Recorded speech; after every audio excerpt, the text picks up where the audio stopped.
사랑하는 성도 여러분, 오늘도 좋은 아침 맞이하셨습니까? 오늘도 하나님의 은혜로 하루를 시작하게 됩니다. 우리 다 같이 기도하시면서 하나님이 허락하신 이 날 하나님의 도우심과 은혜를 구하면서 시작하겠습니다. 거룩하신 하나님 아버지, 은혜와 사랑이 많으신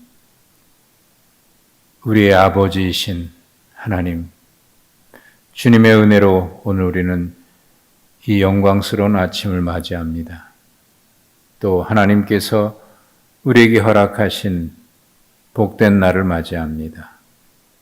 이 날을 맞이할 수 있도록 우리의 생명을 붙드시고 또 이 아침 우리를 주님께 우리의 마음을 향하고 주님을 향하여 우리의 마음을 열고 잠잠히 바라볼 수 있는 그런 은혜를 허락해 주시니 감사합니다.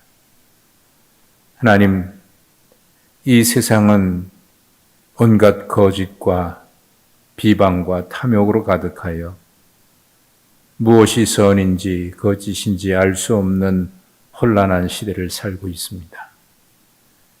잠시라도 우리의 마음을 놓을 수 없는 그런 어려운 시대를 살아가고 있습니다.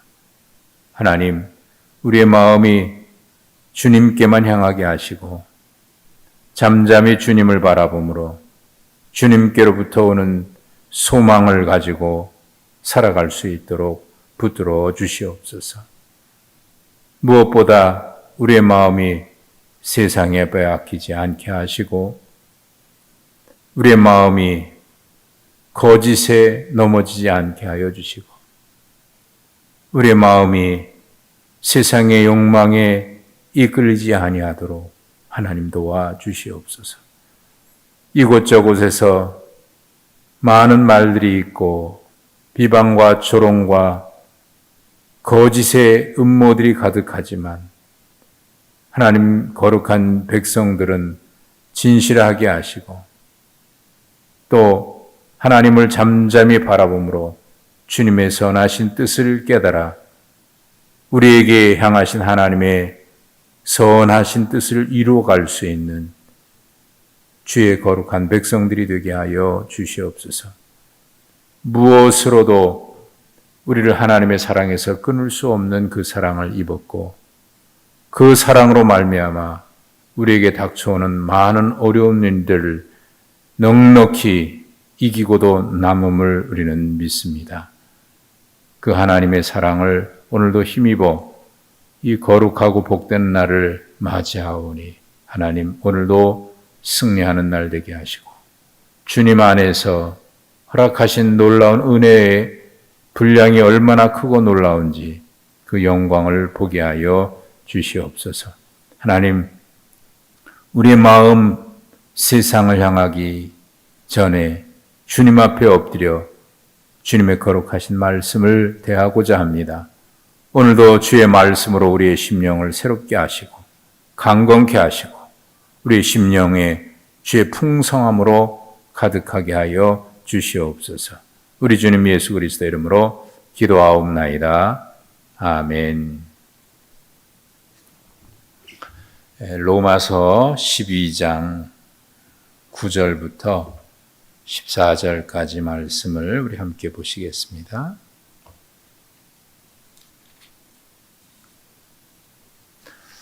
로마서 12장 9절에서 14절입니다.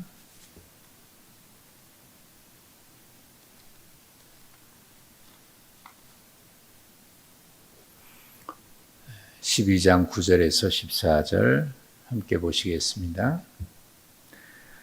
사랑에는 거짓이 없나니 악을 미워하고 선에 속하라. 형제를 사랑하여 서로 우애하고 존경하기를 서로 먼저 하며 부지런하여 게으르지 말고 열심을 품고 주를 섬기라. 소망 중에 즐거워하며 환난 중에 참으며 기도에 항상 힘쓰며 성도들의 쓸 것을 공급하며 손 대접하기를 힘쓰라. 너희를 박해하는 자를 축복하라.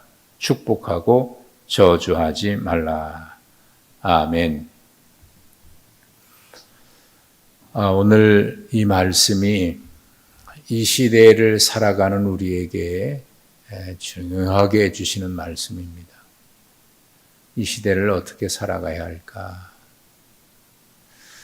정말 세상에는 무엇이 진실인지 거짓인지 분별하기 어려울 정도로 지금 혼탁한 시대입니다.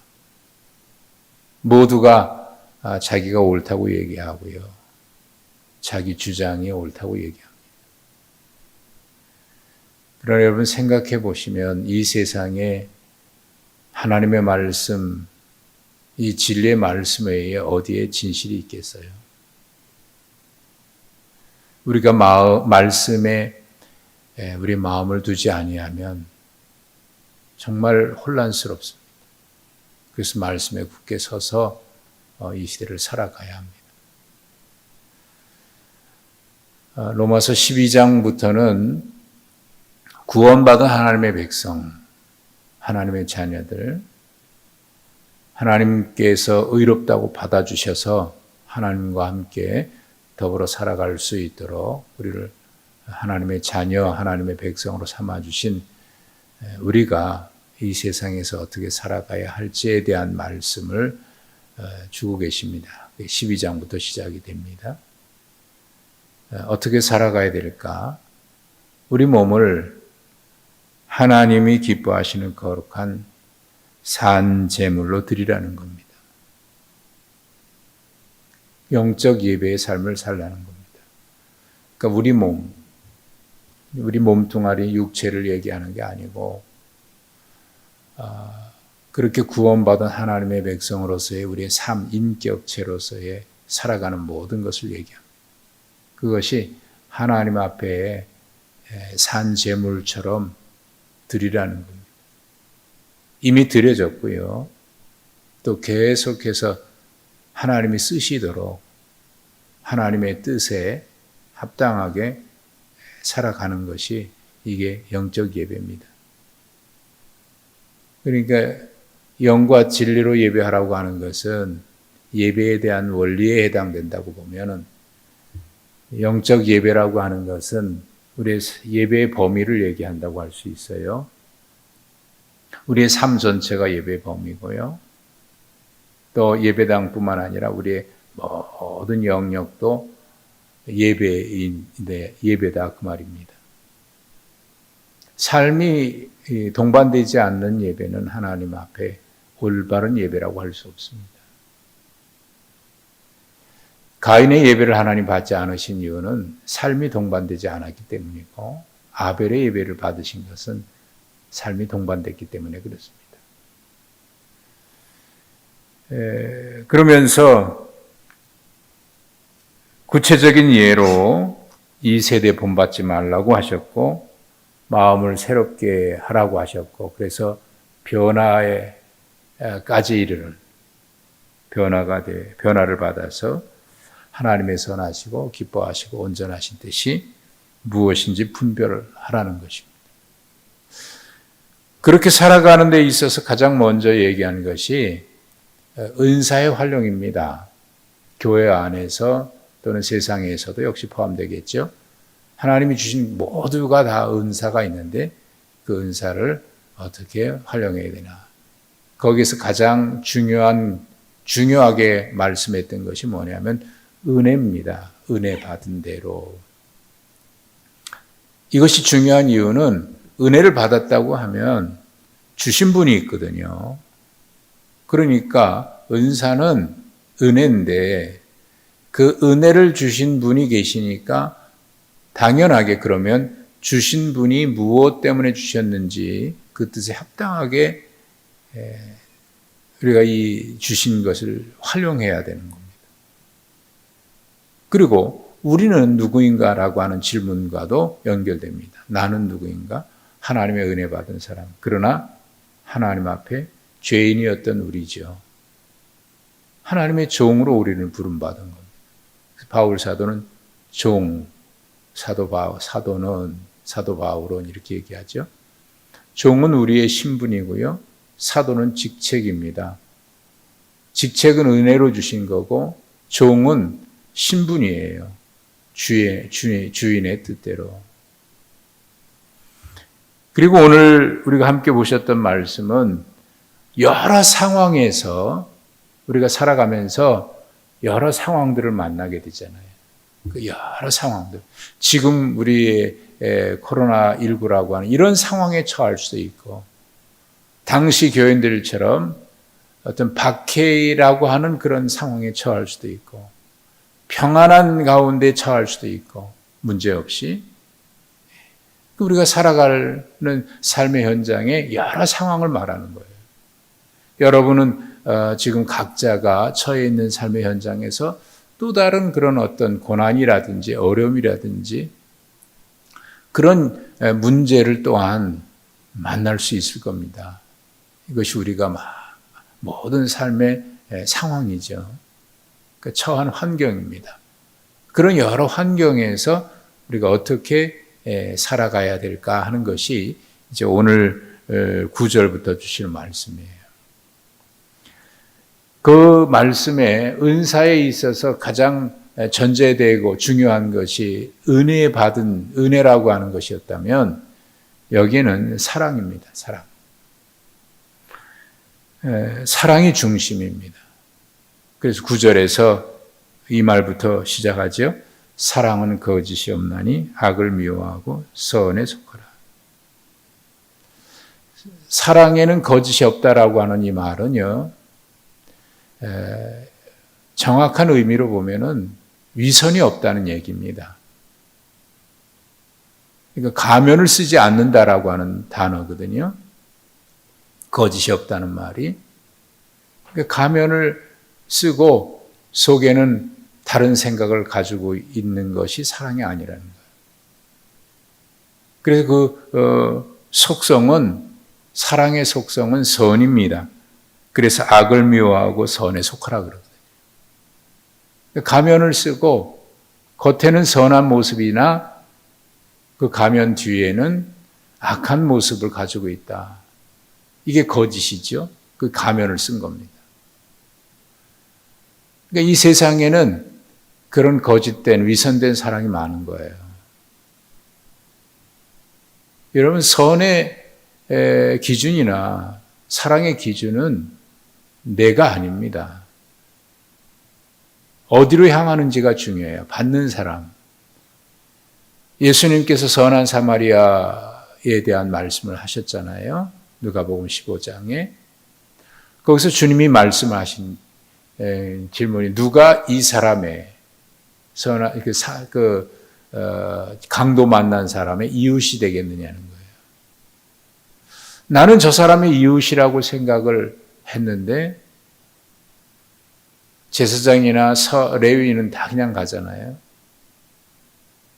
근데 이웃이라고 생각하지 않았던 사마리아 사람이 그에게 선을 베풀어요. 그러니까 사랑은 나의 입장이 아니라 그걸 받는 사람의 입장이에요. 나는 저 사람을 사랑한다 그러는데 상대방이 그걸 사랑으로 느끼지 아니하고 집착이나 이런 것으로 느낀다면 사랑일 수 없죠. 거기에는 거짓이 있는 겁니다. 나는 선이라고 생각하는데 다른 사람들이 생각할 때는 그게 선이 아닌 거예요. 그러니까 여기에 사랑에는 언제나 그 기준이 나에게 있지 않고 받는 사람에게 있는 거예요. 그에게 필요한. 그래서 갈라디아서 성령의 열매 가운데도 사랑이 가장 먼저 나오고요. 또 고린도전서 13장에 많은 은사 가운데 가장 더 큰 은사가 사랑이라고 말씀하죠. 사랑. 사랑은 거짓이 없는 겁니다. 가면을 쓰고 선으로 다가가나 손에게는 자기 이익과 욕심, 탐욕으로 가득한 그것은 사랑일 수 없어요. 받는 사람이 사랑하는구나. 그러니까 우리가 이 세상 속에서 우리는 사랑한다, 사랑한다. 그런데 세상 사람들이 사랑으로 느낍니까?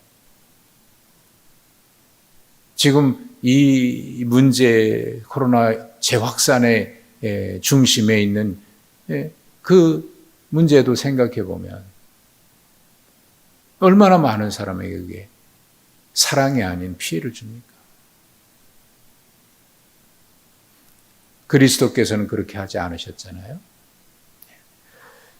두 번째가 10절에 역시 사랑을 이야기하죠. 형제를 사랑하여 서로 우애하고 존경하기를 서로 먼저 하고. 형제를 사랑하는 마음으로 서로 우애하고 다정하게 대하고 서로 존경하고. 여기도 역시 형제에 대한 사랑입니다.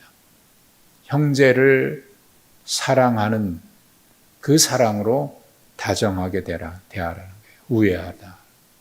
그리고 존경하라. 서로 존경하라. 나를 앞세우기보다 존경해 주는 거예요. 그 사람이 어떤 지위에 있든지 존경하는 거예요. 이거 거짓이라고 하면 이런 거지요. 내가 뭔가 좀 가진 것이 있고 저 사람보다 좀 힘이 있고 내가 저 사람보다 비교해서 뭔가 나은 점이 있다고 하면 그 사람을 무시하는 것, 이건 결코 사랑이 아니죠. 무례함이죠. 사랑에는 존경이 있어요. 존중해 주는 겁니다. 또 다정함이 있는 겁니다. 상대방에게 형제를 사랑하는 것. 그리고 11절에 부지런하여 게으르지 말고 열심을 품고 주를 섬기라. 부지런에다가 게으르지 말라 그래요. 부지런하면 게으르지 않을 수 있는데 이 말이 또 있어요. 부지런하여 게으르지 말고. 그러니까 이 게으름에는요, 이런 의미가 있는 겁니다. 달란트 비유에서 한 달란트 받은 사람이 게으른 사람이에요. 악하고 게으른 사람이라 주님 말씀하셨죠. 주신 기회를 그냥 묻어둔 거예요. 왜 악합니까? 주인을 심지도 않고 거두는 사람, 뿌리지도 않고 거두는 사람, 그런 인색한 주인이라고 얘기하잖아요. 그러니까 자기는 받아놓고도, 엄청난 거 받아놓고도 받은 것이 없다고 생각하는 거예요. 받지 않은 사람은 이 세상에 아무도 없습니다. 근데 그건 묻어두는 거예요. 그게 게으름입니다.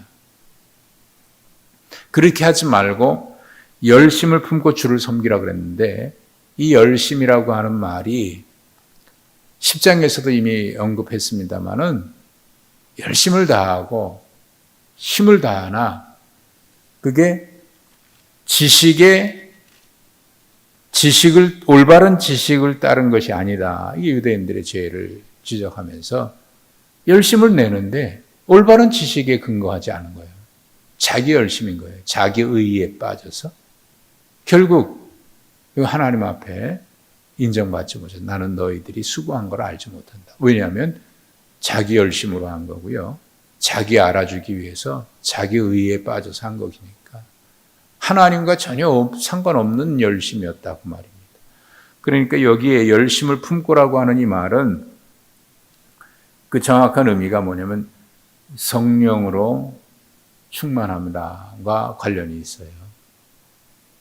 성령으로 뜨겁게 하고 그런 의미거든요. 그러니까 열심은 하나님의 말씀에 근거해야지 감정이나 기분이나 여기에 따라서 해서는 안 된다 그 말이죠. 그 10장에서 말씀하고 있는 열심은 다했으나 올바른 지식에 근거하지 않았다는 것은요. 그런 종류 아닙니까? 자기 기분에 따라서 해요. 자기 감정에 치우쳐서 해요. 여기 열심은 뭐냐면 하나님의 말씀에 근거해 있어요. 하나님의 말씀에 근거해 있어요. 잘못된 지식에 의한 것이 아니라 올바른 하나님의 열심히 했는데 자기를 위한 것이 될 수 있는 거예요. 소망 중에 즐거워하며 환난 중에 참고. 여러분, 이 문제는 5장에서도 이미 말씀했지요. 환난은 인내를, 인내는 연단은 소망을 이루는 줄 알미니라. 그 소망은 우리를 부끄럽게 하지 않는다. 결코 실망시키지 않는다. 거기서 환난 가운데 인내가 맨 처음에 시작이 됩니다마는 그것은 이미 우리에게 하나님이 주신 소망이 있기 때문에 시작이 되는 거예요. 견뎌서 마지막에 소망을 이루는다 그랬는데 이미 그 소망은 부끄럽지 않은, 우리를 실망시키지 않는 하나님의 은혜로부터 시작된 그 소망을 우리에게 이미 주셨고 우리는 그 안에서 이미 살아가는 거예요. 환난 중에 참는 것이 그거죠. 묵묵히 어렵고 이런저런 환난과 어려움과 그런 상황에 처해 있어도 하나님이 맡겨주신 사명 참는 겁니다. 왜요? 우리에게는 산 소망이 있으니까. 그래서 소망 중에 이미 소망을 가지고 있는 사람들이에요. 우리의 소망은 이 세상에 사람들이 기대하는 소망하고 다른 것이니까. 그래서 바울 사도는 우리에게 보이지 않는 것을 우리가 소망하면 참고 기다릴지라. 우리의 소망은 그거니까 우리는 즐거워요. 이건 누구도 빼앗을 수 없는 소망이니까 즐거워요. 그리고 참아요. 넉넉히 참아요. 그리고 그 다음에 말씀하신 것이 기도에 항상 힘쓰라 그랬거든요. 그러니까 여기서 항상 힘쓰라고 하는 것은 한결같이 하는 거예요. 한결같이. 그러니까 우리의 삶은 이제 기도의 삶이어야 되는 거예요. 기도하면서 하나님과 마주하고 하나님과 대화하고 그래서 하나님의 뜻을 깨닫게 되고 그래서 하나님으로부터 도우시는 힘을 힘입으니까 환난 중에 참을 수 있는 거죠. 그러니까 그 힘은 어디서부터 옵니까? 하나님으로부터 오는 거죠. 그게 소망이에요. 이미 우리에겐 그 소망이 있어요. 지금 모두가 소망이 없다고 해도 우리는 소망이 있어요. 왜? 하나님이 하시는 것을 우리는 지금 보고 있고 또 현실 속에서 이루어지고 있거든요. 우리는 그걸 매일매일 보는 겁니다. 그래서 오늘 우리는 영광스러운 아침, 복된 날을 맞이하고 시작하는 겁니다. 13절에는 성도들의 쓸 것을 공급하고 손대접하기를 힘쓰라 그랬습니다. 성도들의 쓸 것을 공급하라 그랬을 때 우리는 흔히 이런 생각을 할 겁니다. 아, 뭘 자꾸 가서 도와줘야 되는구나. 뭘 줘야 되는구나. 물질을 주고 나눠줘야 되는구나. 이 얘기는 무슨 얘기냐면 그런 의미 거기에 국한되는 게 아니고 누구든지 그에게 필요한 것을 도울 수 있는 그의 옆에 이웃이 되어줘야 되는 거예요. 이웃이 되어줘야 돼요. 그게 대접이지. 나는 저 사람 필요치도 않는 거 그냥 줬다. 그것도 나는 쓸모없으니까 그냥 마치 인심 쓰는 것처럼 이렇게 주는 그것이 대접이 아니잖아요. 필요한 것. 사랑, 가장 중요한 것은 사랑이겠죠. 위로겠죠. 존경하는 마음이겠죠. 진실이겠죠. 얼마나 지금 사랑이 없습니까? 선을 가장한 자기의 욕심을, 자기의 욕망을 채우기 위해서 하나님도 이용하고 마지막으로 14절에는 너희를 박해하는 자를 축복하라. 축복하고 저주하지 말라. 이 축복하라는 말을 2번이나 반복해요. 박해하는 자, 축복하고 축복하라. 그러니까 계속 축복하라. 우리의 삶이어야 돼요. 이것은 15절부터 21절은 아마 그 박해 현장 속에 있는 우리의 삶에 대한 구체적인 그 예의에 해당됩니다. 박해하는 자를 축복하고 저주하지 말라라고 하는 것이 구체적인 적용이고 마지막에 21절엔 그래서 결국 선으로 악을 이기는 겁니다. 선으로 악을 이기는. 저들과 똑같이 이기는 게 아니고 해서 이기는 게 아니고 내가 지기 싫어서 이기는 그런 것이 아니고 선으로 하나님의 뜻으로 지는 것 같으나 이기는 것이 진짜 이기는 것이지 다 양보하고 바보처럼 그런데 나중에 보니까 하나님의 뜻이 이루어지면 그게 이기는 겁니다. 여러분 오늘도 우리는 이 어려운 시대를 살아가고 있어요. 그러나 주님 안에서는 분명 복된 날이고 영광스러운 아침입니다. 오늘 말씀은 우리가 처해 있는 모든 환경에서 어떻게 살아야 할지 그것이 우리 몸을 하나님이 기뻐하시는 거룩한 산제물로 드리는 그런 모습인데 거기서 중요한 것은 사랑입니다. 우리는 그 사랑을 이 사랑은 우리에게서 오지 않고 하나님께서 왔는데 우리는 이미 그 사랑을 받았습니다. 그 사랑으로 악을 이기고 진실하고 거룩하고 오늘 하루도 여러분 그렇게 살아갈 수 있기를 바랍니다. 이게 승리하는 길이고 하나님이 기뻐하시는 산제물로서의 영적 환난과 어려움과 표현할 수 없는 시련 속에 있고 또 거짓이 가득하고 사랑이 식어지고 선은 찾아볼 수 없는 위선된 이 시대 속에서 진실한 그리스도의 백성으로 하나님이 받으실 산제물로서의 영적 예배자로서 오늘도 복된 날 되게 하여 주시고 하나님 앞에 예배로서의 삶이 되게 해 주시옵소서. 예수님의 이름으로 기도하옵나이다. 아멘. 오늘 하루 복된 날 되시기 바라고 주님의 평강이 여러분과 함께 하시길 바랍니다.